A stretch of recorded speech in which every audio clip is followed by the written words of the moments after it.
Living outside of the psychosis is much more difficult than in the psychosis. Living outside of the psychosis implies the anxiety and the emotional sensitivity. Living in the psychosis means a blissful freedom from the anxiety and the emotional stimuli. The life outside of the psychosis is a constant self criticism and endless doubts as to your actions, intentions, and thoughts. Living in the psychosis means the freedom from any doubts about the self esteem. It's an unshakable confidence in yourself and the motives of your attitudes. The life outside of the psychosis means a fear of loneliness, poverty, and non self sufficiency. Living in the psychosis is a feeling of being desired and highly valued by people. It's a feeling of self sufficiency and not being afraid of being alone. The life outside of the psychosis means shyness and feeling of being worse than others, less wise, uglier. Living in the psychosis means a self delight and the certainty of being smarter, more beautiful, better than others. You can clearly see that the nature doesn't want bad for us, constantly pushing the human psyche from the area of the anxiety, the feeling of fragility and weakness, into the sphere of freedom from the anxiety and all kind of dilemmas, just into the sphere of psychosis. The question arises then as to why the mankind has evolved the way that the psychosis is not the solution to the anxiety once and forever as the nature wants it, but apparently the post-recovery state of the primary psychosis is in adolescence a better at the adult age a better solution according to the principle of the evolution that better adaptation replaces the worse one. But what is better to exceed the psychosis than the psychosis itself, since, as I have just shown, the situation of the human psyche away from the psychosis is in every respect worse, less comfortable than in the primary psychosis. So why is the worse adaptation, instead of disappearing, is doing well enough not only to still exist, but even to outweigh the seemingly better adaptation, which is seemingly the primary psychosis? This is the paradox of the human evolution. It consists in that the human psyche does not evolve in the direction that the nature wants for us. The nature wants to save the man from the cataclysm of the anxiety by means of the primary psychosis. And for millions, then hundreds of thousands of years of the prehistory, the human species seems to have taken exactly this path. First, as the prehuman apes, then as the primitive man, and then as the civilized man. We really seem to be such animal men, beastly, because we have nearly the same stiff psyche as other animals. Even thousands of years ago, we already had a bloated external self esteem, and we considered ourselves to be extraordinary beings. But due to the zero capacity for self-critical thinking, we were immensely naive and incapable of creative thinking. In a word, childish creatures. The image of such creatures could still be seen by travelers who met the primal tribes several hundred years ago.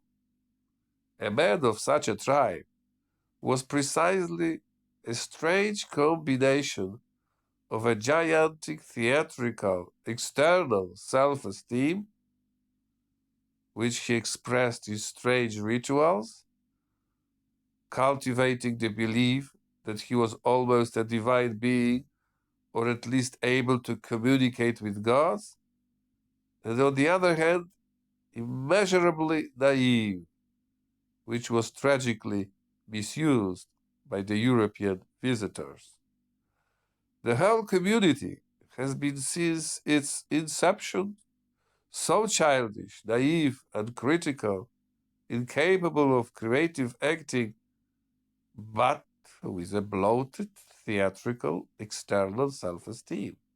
And indeed, we lived according to the nature under the mantle of the primal psychosis, primary psychosis. When there was a risk of recovery from the psychosis, the so-called miracle substances like alcohol and other psychoactive substances were used and are still being used to return to the natural state of the primary psychosis. But there have always been, and there are, exceptions, namely, people who are interested in more than just fulfilling the physiological functions proper to animals and in a blissful life in the primary psychosis, usually burdened with an above average high anxiety.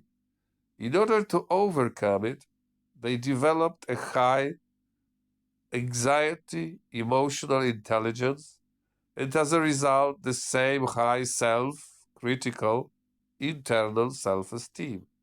The latter forced them to constantly develop their skills in order to meet the self-critical evaluation of themselves. Constant dissatisfaction with oneself urged to the continuous development, to overcome successive limits, to acquire new skills, and all the time new and new knowledge.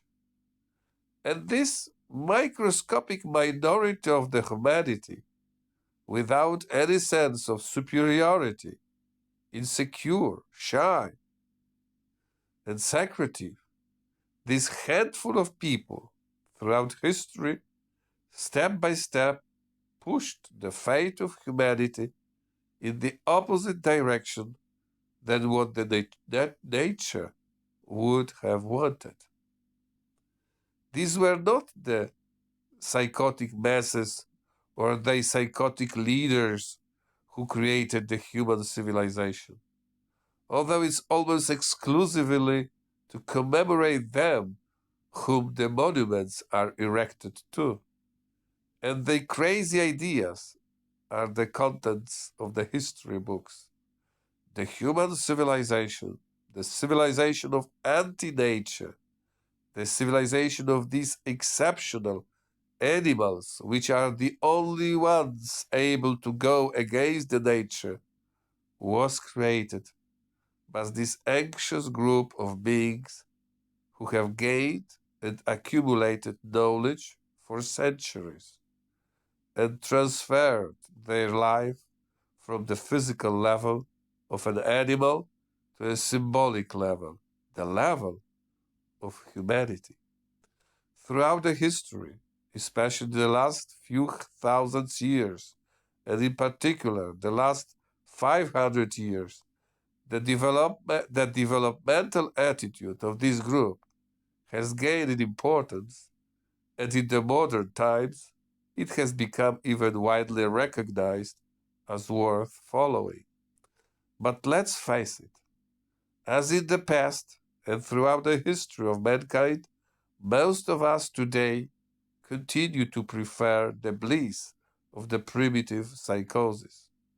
We continue to prefer the unreasonable but pleasant sense of superiority over others. We continue to prefer the unjustified, uncritical self delight. We continue to despise, without reason, the self doubt and the self criticism. We continue to prefer to live like animals, interested only in fulfilling our physiological needs. Indeed, this part of humanity is very eager to use all the achievements of human thought and painstakingly acquired knowledge. But this part of humanity does not participate in this process actively itself. And it's not because, as many demagogues claim, there is no access to education. No, this part of humanity is not interested in what is symbolic at all, neither today nor thousands of years ago. In order to be interested in it, one must first accept the anxiety and then develop the anxiety emotional intelligence and accept the self critical apparatus. Because what's where the true pursuit of self improvement comes from? It comes from a sense of lack of self perfection. All the widespread and fashionable psychotherapies of weakening the self critical internal self esteem and inflating the theatrical external self esteem are not developmental therapies because their aim is to diminish the mental flexibility and to increase the mental rigidity, the naivety, and animalism. There are, in fact, two humanities. There is a humanity of the blissful primary psychosis, and there is a humanity suffering from the anxiety. The first one, since the dawn of time, despises the second. The first one is the lord of the second one. Since everyone wants to be cool in the era of consumption, the psychotic type of the humanity with an inflated, psychotic, theatrical, external self esteem and zero self criticism is in vogue. Moreover, there are countless schools of psychotherapy and personal development that will teach you the psychotic lifestyle. They will teach you to be psychotic, even those who have developed a high anxiety, emotional intelligence, and overcome the primary psychosis in adolescence and adult age. Thanks to such a so-called psychotherapy, thanks to such a so-called development trainings worth any money, their clients will join the self-satisfied humanity. And they will get rid of the discomfort of self-criticism so that everything becomes a child's play. From now on, you will be able to devote yourself only to the most varied fulfillment of physiological needs. Of course, constantly developing yourself in this or that training worth any money. The above explains why I say once that only 10 to 25% of the human population recover from the primary psychosis at the end of the adolescence, and not only, but as much as 75 to 90% remain in it. And another time I state that most of us has the primary psychosis.